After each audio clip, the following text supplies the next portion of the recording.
আল্লাহ পাক রব্বুল আলামিন যদি কাল কঠিন কিয়ামতের ময়দানে আল্লাহ বলেন, কোটি কোটি মানুষের মধ্যে আমাকে যদি বলেন যে তোর আমি কোনো খবর নিব না।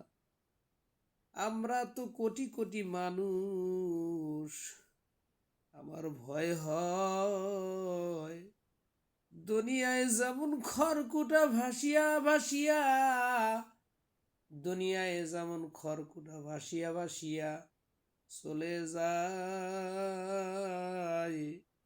কেউ কিন্তু তার দিকে ফিরেও তাকায় না।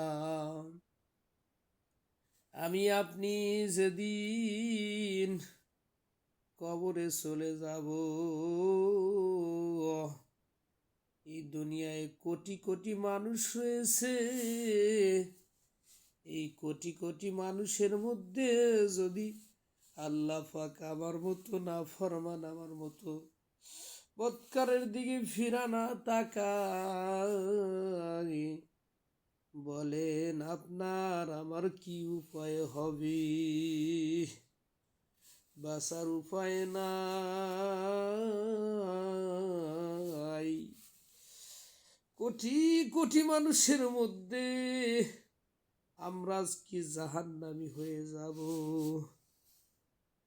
আল্লাহ যদি কোনো খবর না নেয়, আল্লাহ যদি কোনো খবর না নেয়, ওই খড়কুটার মতো ভাসিয়া ভাসিয়া জাহান্নামের মধ্যে চলে যাব। আল্লাহ পাক যদি কোনো খবর না নেয়, তাহলে তীব্র জাহান্নামের আগুন থেকে বাঁচার কোনো উপায় নাই।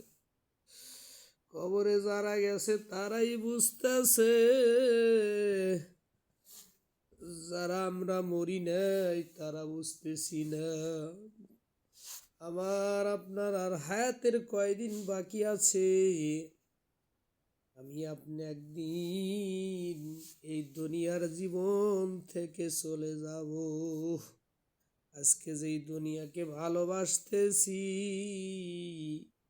এই দুনিয়ার সব কিছু ছেড়ে চলে যাওয়া লাগবে।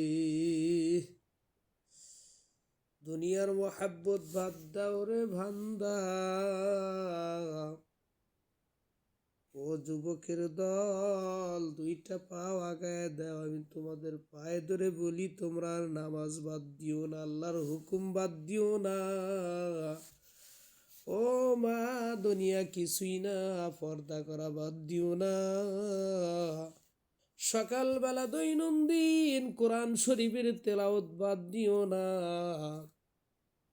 প্রত্যেকদিন 5 ওয়াক্ত নামাজ ঠিক মতো পড়ো, আল্লাহ পাকের জিকির করো, পর্দায় থাকো এবং হালাল খানা খাওয়ার চেষ্টা করো, হারাম থেকে বেঁচে থাকার চেষ্টা করো। তাহলে আল্লাহ পাক আমাকে আপনাকে মাফ করে দিবে। আসসালামু আলাইকুম।